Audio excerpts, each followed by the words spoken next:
Line of control पर दरअंदाजी पर भारत का एक और झूठ बेनकाब हो गया। 20 हवाले से हमने आपको बताया, जबकि भारतीय मीडिया का पाकिस्तान मुखालिफ शैतानी प्रोपेगंडे पर मबनी खेल भी एक बार फिर से बेनकाब हो चुका है। बगैर सबूत पाकिस्तान पर इल्जाम लगाओ, सच छुपाओ और अपनी आवाम को बेवकूफ़ बनाओ। हर हमले के बाद भारतीय मीडिया का एक ही वतीरा।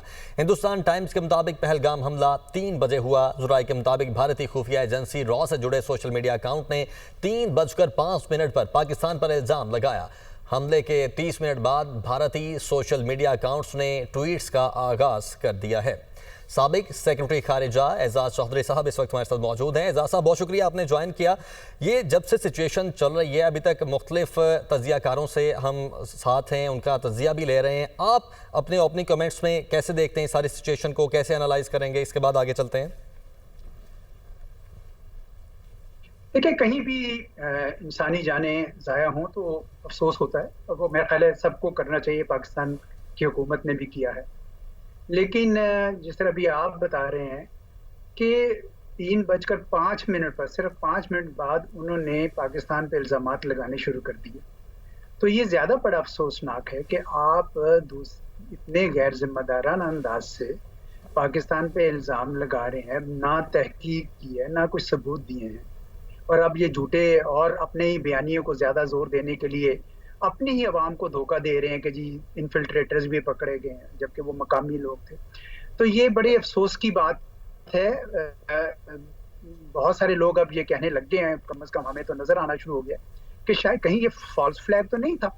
वो जैसा 2000 में हुआ जब सदर क्लिंटन आए हुए थे, उस वक्त जब इन्होंने किया, तो अगर आपको याद हो तो छत्तीस सिंहपुरा में था, और इनके जो लेफ्टिनेंट जनरल थे, मैं उनका वीडियो में पूरा सुन रहा था इंटरव्यू, तो वो खुद कह रहे थे कि इंडियन गवर्नमेंट की, यानी उनकी आर्मी की भी इन्वॉल्वमेंट थी। तो अब कल को जब इस तरह की खबरें पता चलेंगी तो ये क्या मुंह रखेंगे जो इस वक्त बिल्कुल जंग कशी पे उतरे हुए हैं। उनके जो कुछ तो मीडिया चैनल ऐसे हैं कि नहायत ही गैर जिम्मेदाराना अंदाज में आग उगल रहे हैं। ये कोई बहुत अच्छा काम नहीं कर रहे, ना अपने मुल्क के लिए, ना पाकिस्तान के लिए, ना हमारे खित्ते के लिए। देखना ये है कि अगर ये कोई फॉल्स फ्लैग उस वक्त होता है जब पता चलता है कि बेनिफिशियरी कौन है। अच्छा, पाकिस्तान तो बेनिफिशियरी नहीं है इसका। वो उसको क्या मिलेगा इससे? यानी इस वक्त पूरी दुनिया जो है वो खामखा पाकिस्तान के खिलाफ हो जाए, पाकिस्तान को हमें क्या मिलेगा इससे? हमें तो कोई इसका कोई फायदा नहीं होना। हिंदुस्तान को अलबत्ता फायदा जरूर नजर आ रहा है कि उनको पूरी दुनिया की हमदर्दियां मिल गई हैं, जिसको वो इस्तेमाल कर रहे हैं पाकिस्तान के खिलाफ। तो इस वजह से ये शक पैदा हो जाता है कि कहीं ये फॉल्स फ्लैग तो नहीं है। और ये बड़ी अफसोस और दुख की बात है कि माजी में चूंकि ऐसा होता रहा है, हिंदुस्तान की जो सरकार भी है और उन्होंने जिस तरीके से अपने मीडिया को एक चार्ज अप किया हुआ है, उसकी वजह से हकायक जो कहीं दब जाते हैं। ये क्या ही अच्छा होता कि ये एक बड़ी तस्वीर देखते, और वो कश्मीर के लोगों पर जो एक इन्होंने 78 साल से कब्जा जारी रखा हुआ है, जिसका इतना उनका रिएक्शन हो रहा है, इतनी रेजिस्टेंस, अब आपने उनकी स्टेटहुड भी खत्म कर दी है। तो वो आप देखें, आपने वो मसला हल करना था। आपने पाकिस्तान से भी पिछले 9 साल से राब्ते खत्म किए हुए हैं। आपको तो ये देखना है कि आपने इन मसले को सुलझाने के लिए बातचीत के रास्ते होते हैं। ना आपने कश्मीरियों के साथ कोई बातचीत रखी है, ना आपने पाकिस्तानियों के साथ रखी है। आप इसको सुलझाना नहीं चाहते, वादे करके आप मुकर गए हैं। अक़वाम मुत्तहिदा की सिक्योरिटी काउंसिल आप नहीं कर रहे। तो चुनांचे रिएक्शन के तौर पर कहीं वो सिक्योरिटी फोर्सेस पर हमला करते हैं और कहीं वो आम लोगों पर करते हैं। आम लोगों पर तो नहीं करने चाहिए मेरे हिसाब से, लेकिन बहरहाल उनका रेजिस्टेंस है और वो लोग ये नहीं चाहते हैं कि आपका कब्जा वहां पे बरकरार है। तो ये बड़ी चीजें हैं जिसके ऊपर उनको देखना चाहिए। ये पाकिस्तान पे इस तरह का जो इल्जाम लगाना वो बिल्कुल गलत है, और उसकी वजह से नुकसान हो सकता है। और अब ये जो धमकियां दे रहे हैं जंग की, ये भी नुकसानदेह होगी। पहले आपने 6 साल पहले करके देखा 2019 में, कोई आपको उसका कोई फायदा किसी किस्म का नहीं हुआ, बल्कि नुकसान होने जा रहा था। साहब, अभी तो आप जैसे कि बड़ा दुरुस्त फरमा रहे हैं कि पहले ही तहकीकात करने से पहले ही इल्जामात धर दिए जाते हैं। एजाज साहब, बहुत सी सीरियस मामला है, दहशतगर्द दुनिया के किसी भी खत्ते में हो, पहला अमल तो ये होना चाहिए कि उसकी आज़ादाना तहकीकात की जाए, फिर जो जिम्मेदार हो उसका तयन किया जाए।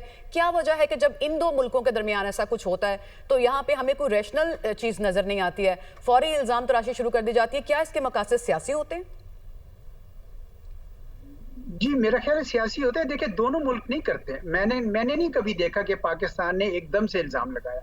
एक जमाना था। एजाज साहब, मेरी मुराद हमारे भारत यहाँ की भी जानिब से इल्जाम पाकिस्तान पे धरना है। जब दोनों मुल्कों के दरमियान ऐसी कोई सूरत हाल होती है, पाकिस्तान तो खैर बड़ा सेन रिस्पांस देता है। मेरी मुराद भारत की जानिब से फौरी पाकिस्तान पे इल्जाम धरने से मुतालिक थी। प्लीज आप रिस्पॉन्ड कीजिए।